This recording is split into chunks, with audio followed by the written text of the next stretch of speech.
안녕하세요. 반갑습니다. 기능학 의사 닥터진호입니다. 오늘은 제가 왜 기능학 진료를 하고 건강식품 같은 것들을 개발하는지에 대한 어떤 이유라고나 할까? 이런 거에 대해서 한번 말씀을 드려볼까 합니다. 유튜브를 하다 보면 의료 채널의 성격상 정보 전달 위주로 가는 경우가 많은데요. 정보 전달은 어떤 효율성을 줄 수가 있고 굉장히 멀게 돌아가야 되는 길을 바로 갈 수 있게 하는 건 있지만 뭔가 항상 빠져있다는 부족한 걸 제가 항상 느낍니다. 왜냐하면 정보라는 거는 찾아보면 나오고 나중엔 AI가 할 수도 있죠. 근데 제가 정보만 가지고는 완벽한 치료가 되지 않은 경우를 많이 봐왔습니다. 사람에게는 육체만 있는 게 아니기 때문이거든요.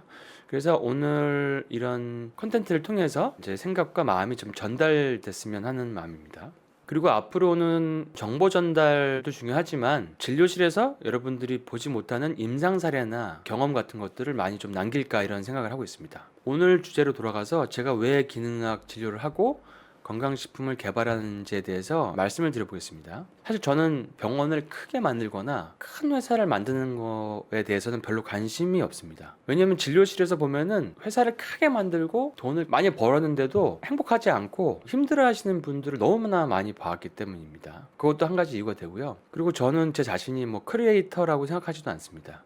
보통 유튜브 하면 크리에이터라고 하는데 단지 제가 알리고 싶은 정보나 얘기들을 오프라인 강의가 아닌 온라인 강의로 많은 분들에게 이제 공개를 하는 것 뿐이고요. 사실은 이렇게 온라인 강의가 있어서 멀리 있는 분들에게도 전달이 되고 일부 전문가나 청중에게만 국한되었던 강의를 많은 분들에게 할 수 있기 때문입니다. 제가 어렸을 때를 돌아보면 아버님이 되게 성공한 의사 선생님이시기 때문에 의사들의 일상을 되게 잘 알 수 있는 환경이 있었습니다. 심지어 아버님과 함께 목욕탕을 가도 의대 교수님을 만나셔가지고 뻘거벗고 가리고 이렇게 인사를 드리곤 했죠. 아버님은 지금도 개원을 하시고 활발하게 활동하고 계시지만 제가 어렸을 때는 신촌 세브란스에서 호흡기내과 교수셨고 굉장히 환자를 많이 보시고 치료 잘하는 그런 선생님이셨습니다. 근데 제가 어렸을 때부터 그런 아버님의 의사로서의 인생을 봐왔고 임상 의사 선생님들의 인생을 이제 쭉 봐왔기 때문에 잘 알고 있었죠. 근데 의대 공부와 이런 전통의학은 정말 중요하지만 너무 길고 따분합니다. 그러니까 끝없는 암기의 반복이죠. 암기, 암기, 암기. 이 병에는 이 약, 이 병에는 이 시술, 외국 까먹고, 외국 까먹고, 복사기 같이 계속 그런 것들을 반복하는 거죠. 그러니까 약 전달자 같은 제약회사에서 계속 주입을 시키고, 학교에서도 주입을 시키고, 사실은 그게 같은 얘기에 계속 반복이었습니다. 근데 치료를 하는 거는 되게 좋은 일이지만 그런 복사기 같은 삶은 제가 원하는 삶이 아니었거든요. 그리고 의대는 굉장히 머리가 좋고 정말 어떻게 저렇게까지 이해력이 뛰어나고 저렇게까지 공부를 잘할 수가 있지라고 하는 학생들이 많이 있는데 그런 학생들이 인생에서 10년이 넘는 기간 동안 투자해서 개원과에 나왔어요. 근데 하루 종일 레이저만 한다든지 하루 종일 같은 수술만 한다든지 하루 종일 같은 검사만 하는 것을 많이 봐왔죠. 근데 저걸 하기 위해서 너무 오랜 시간 동안 코스를 밟은 거죠. 그래서 야, 저렇게 머리가 좋은 학생들은 연구를 하면 정말 우리나라가 엄청나게 발전할 텐데 이런 생각을 한 적도 많습니다. 사실 저는 그런 친구들에 비하면 머리가 좋은 편이 아니었거든요. 그래서 그런 생각을 할 때도 있었습니다. 그래서 저는 어렸을 때부터 뭔가 창의적인 일을 하고 싶었는데요. 근데 그런 생각으로 꽉 차 있는 저한테 의대의 어떤 암기의 극한이죠. 그런 생활은 좀 뛰쳐나오고 싶을 정도로 좀 재미가 없었고 저는 교수 될 생각은 없었기 때문에 일반 의사들의 삶을 이렇게 그대로 사는 저의 미래를 상상해 봤을 때 눈앞이 깜깜할 때도 있고 그래서 고민을 많이 했습니다. 그래서 어떻게 하면은 내가 좀 더 행복해질 수 있고 어떻게 하면 내가 좀 더 보람을 느낄 수 있을까 굉장히 고민을 많이 했고 그래서 의대에서는 굉장히 아웃사이더였어요. 아웃사이더는 학교 안에 있는 시간보다 학교 문 밖에 신촌의 거리에 있는 시간이 더 많으면 아웃사이더입니다. 그러니까 수업은 자꾸 뒷자리에서 앉게 되고 빠지는 날도 많고 좀 의욕도 없고 뭐 이런 게 많았던 거죠. 그래서 어떻게든지 이제 의미를 찾아보려고 했는데 그 생각만 많아지고 되게 방황을 많이 했습니다. 그래서 학교 다닐 때 의미를 찾기 위해서 휴학도 한 2번 정도 했었고 책도 많이 보고 했는데 20대에는 의미를 찾지 못했습니다. 그리고 어떻게 하는 것이 가치 있는 삶인지에 대한 말소리가 굉장히 머릿속에서 계속 울려 퍼졌고요. 제가 주위를 둘러보면 세상에는 둘로 나눠져 있었어요. 창조되는 것과 모방된 것, 창조하는 사람과 따라하는 사람들. 저는 창조하는 사람이 되고 싶었어요. 근데 의대 그 생활 자체가 너무나 모방의 극단이었기 때문에 너무 힘들었습니다. 그나마 이제 제가 취미로 작사 작곡을 하기 때문에 음악 생활을 통해서 숨을 좀 쉴 수가 있고 좀 버틸 수가 있었죠. 사실은 20대가 끝날 때까지도 의사 생활을 하지 말까 하는 생각을 수만 번은 더 한 것 같고요. 그래도 시간은 계속 흘러가지고 계속 진료를 하고 있었습니다. 근데 2003년인가 4년 정도에 그때 제가 마포에 있을 때 아버님 병원에서 진료가 끝나고 가까운 곳에서 하는 기능학 강의를 난생 처음 듣고 머릿속에서 굉장히 큰 폭발음이 들렸습니다. 굉장히 다른 시각으로 접근하는 기능학에 푹 빠지게 된 거죠. 그리고 제가 진료하던 병들을 기능학에 맞춰서 생각을 해보니까 이렇게 치료하면 안 되고 이게 더 나은 방법이구나, 이렇게 하면 더 좋겠구나, 이렇게 무릎을 탁 치게 되는 아이디어가 막 떠오르더라고요. 사실은 그때까지는 암기했던 단기 증상 완화제를 계속 처방을 하고 그 단기 증상 완화제로 장기 환자를 평생 치료를 계속 하고 있다는 건 사실 이제 깨달은 거죠. 그때까지는 뭘 모르는지도 몰랐던 거죠. 그래서 좀 더 좋은 치료를 할 수 있다는 걸 알게 돼서 너무나 기분이 좋았고, 막 그때 의사라는 분야에서 내가 할 만한 것이 있구나라는 거를 처음 느꼈습니다. 그래서 그때야 비로소 공부를 진료 끝나고 자격 넘어까지도 하고 외국의 서적도 많이 보고 환자들이 가지고 있는 병증의 그 밑에 깔려있는 원인을 보는 치료나 검사나 그런 임상조경을 시작하기 시작했죠. 그러니까 맹장염처럼 수술이 필요한 병도 있지만 그런 특정 병 몇 개를 제외하고는 거의 모든 병증에 기능학이 적용될 수가 있습니다. 굉장히 그게 놀라웠고 뭔가 새롭게 보이는 그런 느낌이었습니다. 당시에는 국내에 소변 유기산 검사도 없고 외국으로 다 보내야 됐었고 가격도 굉장히 비싸고 환경 호르몬 검사도 없었고 타액 검사도 없었고 정확도도 떨어졌고 치료할 수 있는 좋은 건강식품도 별로 없었고 상황이 초기 단계라서 굉장히 그런 게 힘들었지만 이게 맞는 길이라고 생각해서 길이 없으면 만들면 되지 이런 마음으로 그때부터 이제 기능학 책도 쓰고 책을 번역도 하고 기능학 업체들이랑 검사도 세팅도 하고 국내에 없는 제품들도 만들고 이런 일을 하게 됐습니다. 상당히 바빠지게 된 거죠. 근데 그때는 힘들지가 않았어요. 굉장히 재미가 있었습니다. 새로운 것을 시작하고 세팅을 하면서 제가 느낀 것은 대부분의 사람들이 새로운 걸 하지 않으려고 한다는 것을 알게 됐습니다. 사실 많은 업체로부터 거절 의견도 들었고 본인들의 상황상 이거는 예측할 수 없다. 그래서 거절을 많이 당했습니다.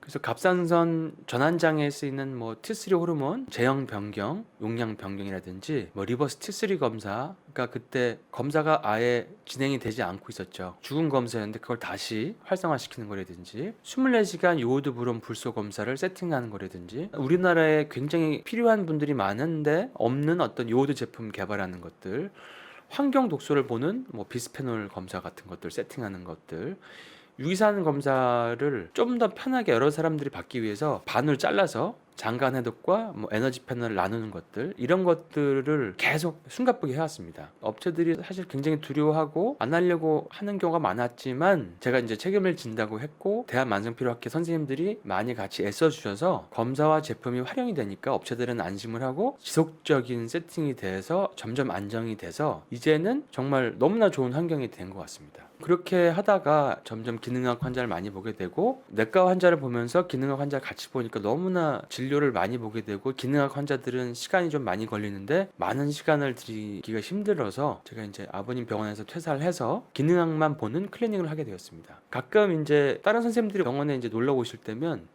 어떻게 이런 클리닉이 존재하지? 돌아가는 게 되게 신기하다. 이런 얘기를 가끔 하시곤 합니다. 근데 그게 제가 좋아하는 걸 하다 보니까 지금 이렇게 이 자리에 있는 것 같고요. 요즘에 저에게 이제 어떤 열정을 주고 관심을 굉장히 갖게 하는 것들이 있습니다. 그것은 초기 암들, 너무 진행된 암들은 사실 쉽지가 않아요. 근데 초기 암을 수술을 하지 않고 줄이거나 재발을 안 하게 대사를 교정해서 반복되는 CT와 항호르몬제 치료 같은 데서 벗어나게 해드린다든지 제가 굉장히 관심이 많은 분야고요. 요즘에는 또 치료가 불가능했던 골다공증을 영양치료로 수치가 막 올라가고 좋아진 사례들이 자꾸 임상에서 사례들이 쌓이고 있기 때문에 이것들은 계속 키워나가고 연구를 하면 정말 많은 분들에게 건강과 행복을 줄 수 있지 않을까 하는 생각을 가지고 있어서 그게 요즘에 저에게 열정을 주는 포인트입니다. 또 요즘에 관심 있는 거는 영양제들을 많이 다뤄보고 검사들을 많이 하다 보니까 흡수율이 굉장히 중요하다는 걸 알았어요. 그리고 흡수율이 좋은 업체들과 많은 미팅을 하게 되고 정말 그러다 보니까 듣도 보지도 못한 많은 기술들이 개발돼 있고 막 싹트고 있더라고요. 여러 회사가 있습니다. 각 회사마다 특징도 있고 근데 그게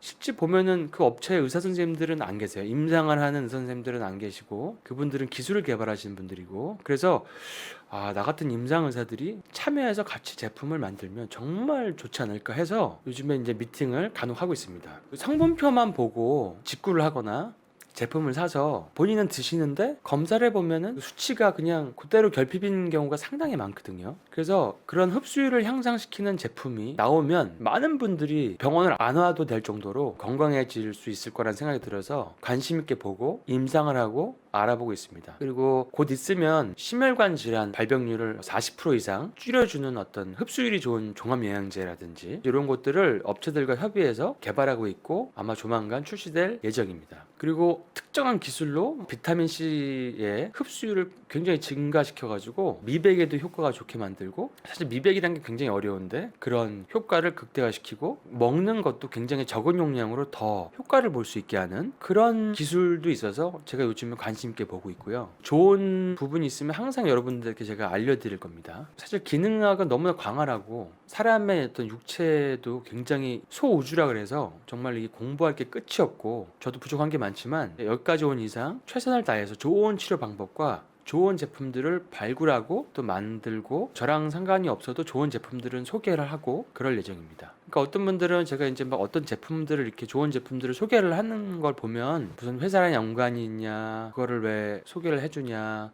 사실 근데 저희 채널은 뭐 그렇게 소개를 해달라고 오는 사람도 없고요. PPL 같은 것도 하는 것도 없고 단지 제가 써보고 좋고 이런 제품만을 알려드리는 겁니다. 그러니까 혹시 무슨 관계가 있다거나 이런 오해는 전혀 안 하셔도 되고요. 오로지 저의 임상과 제가 써보고 제 환자분들이 좋아지는 걸 보고 추천해드리는 겁니다. 또 제가 그런 것에 굉장히 보람을 느끼기 때문에 새로운 것을 창조할 수 있는 기능학이라는 분야, 그 다음에 제품 개발이라든지 검사를 세팅하는 거 라든지 이런 거에 관심을 갖고 의사생활을 하고 있다는 거를 여러분들에게 한번 말씀드리고 싶었습니다. 그래서 여러분들 다들 건강하시고 저희 채널을 통해서 굉장히 좋은 정보와 임상 사례 이런 것들도 앞으로도 많이 공개하도록 하겠습니다. 자, 긴 얘기 들어주셔서 감사하고요. 여러분 다들 건강하시고 행복한 하루 되세요.